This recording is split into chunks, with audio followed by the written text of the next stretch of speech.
Pasca Galungan dan Kuningan, harga babi di tingkat peternak di Kabupaten Tabanan masih tetap tinggi, menyentuh Rp51.000 per kilogram. Harga tersebut diprediksi akan bertahan hingga tahun depan dan sekaligus menjadi harga tertinggi yang pernah ada selama setahun terakhir.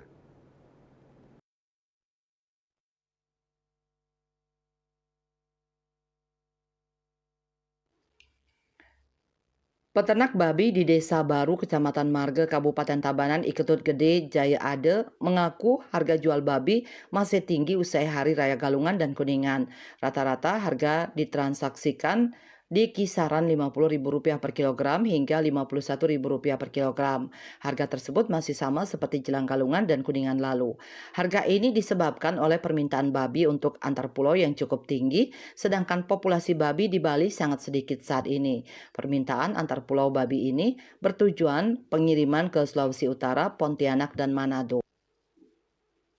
Kondisi harga ini akan tetap bertahap awal hingga tahun depan, mengingat akhir tahun nanti ada momen Natal dan Tahun Baru yang berpotensi akan makin mendongkrak harga jual dan juga jumlah permintaan pasar pengiriman babi dari Bali untuk antar pulau. Seiring dengan mahalnya harga babi siap potong ini berpengaruh juga pada harga jual bibit babi yang diperdagangkan di tingkat peternak sudah menembus Rp1,4 juta per ekor.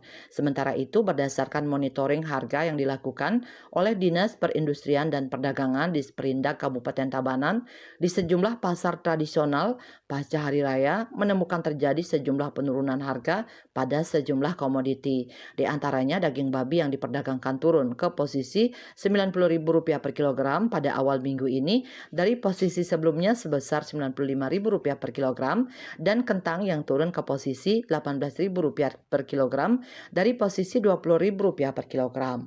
Manik Bisnis Bali melaporkan.